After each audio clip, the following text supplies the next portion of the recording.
You don't expect your life to change because of a phone call about paperwork. When my grandfather passed away, I thought the inheritance would be simple. He wasn't flashy. He wasn't the type to talk about money. He lived quietly, owned some land out west, and kept to himself. So when the attorney said, "You've inherited approximately 1,200 acres," I honestly thought I misheard him. 1,200 acres. I assumed maybe it was farmland, maybe undeveloped woods, something remote. What I didn't expect was an entire HOA neighborhood sitting right in the middle of it. A few weeks later, I drove out to see the property for the first time. The land stretched farther than I could see. Rolling hills, tree lines, open fields. And then I saw rooftops. Not one or two. Dozens. Perfectly aligned houses, fresh pavement, street signs, a clubhouse, a gated entrance with a polished sign that read, Silver Creek Estates, a private community. Private. That word hit different. I parked outside the gate and just stared.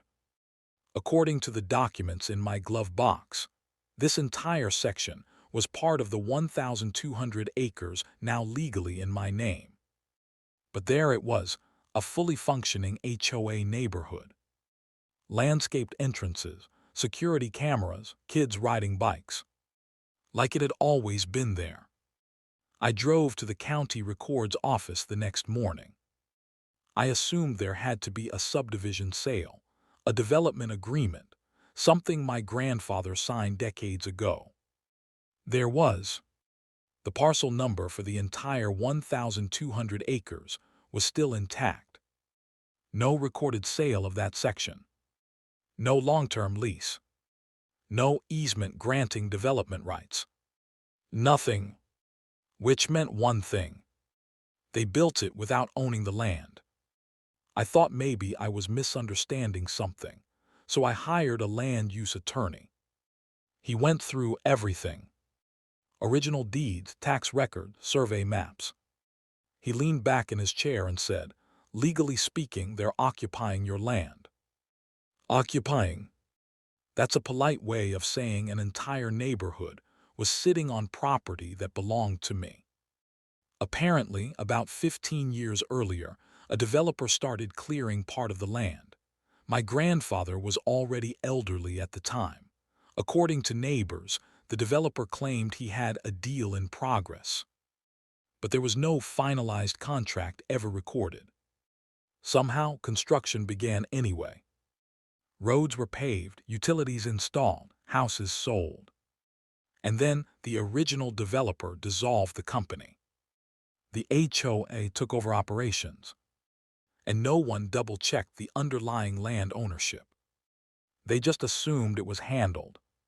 For 15 years, this HOA had been collecting dues, enforcing rules, issuing fines. On land they didn't legally own. I didn't rush to the gates screaming. I sent a certified letter instead. To the HOA board. It was simple. I am the legal owner of parcel 47A, consisting of approximately 1,200 acres, including the land on which Silver Creek Estates is constructed. Please provide documentation establishing your ownership or lease rights within 30 days.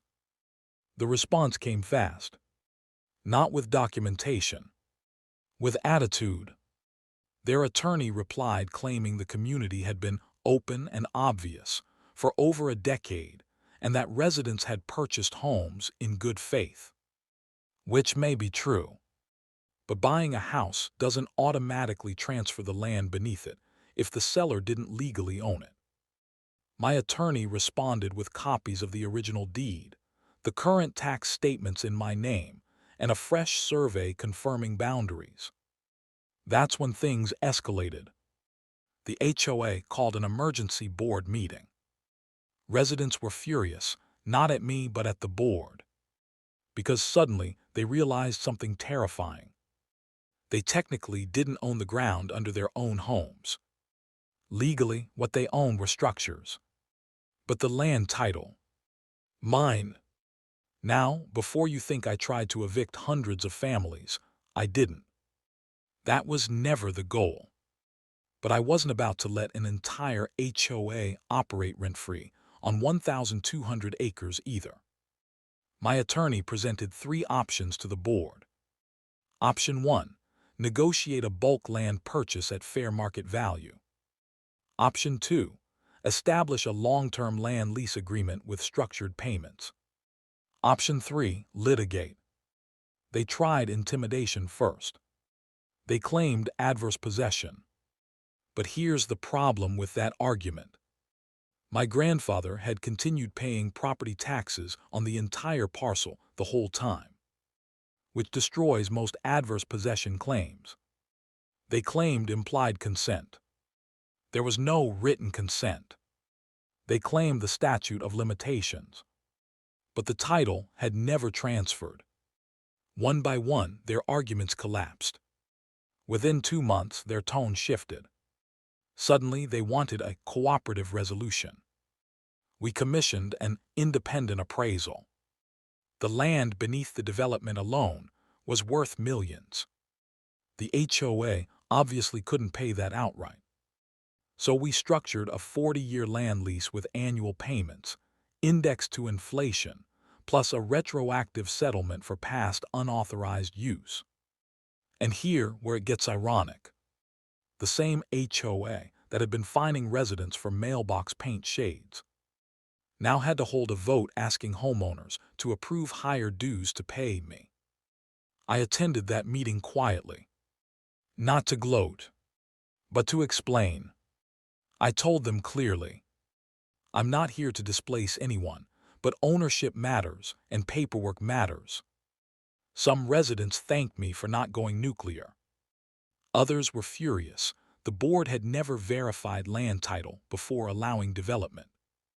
The original board members quietly resigned within the year. Today, Silver Creek Estate still exists. The lawns are still trimmed. The clubhouse still hosts pool parties. But every quarter, a payment is wired legally and contractually for the use of the land beneath it. And the HOA that once operated without permission now operates with a lease agreement bearing my signature. The wildest part. If I had never driven out there, if I had never checked county records, they probably would have continued assuming the land was theirs forever. Sometimes power isn't loud. Sometimes it's buried in old paperwork, waiting for someone to read it. I inherited 1,200 acres. What I didn't expect was inheriting an entire HOA sitting on it.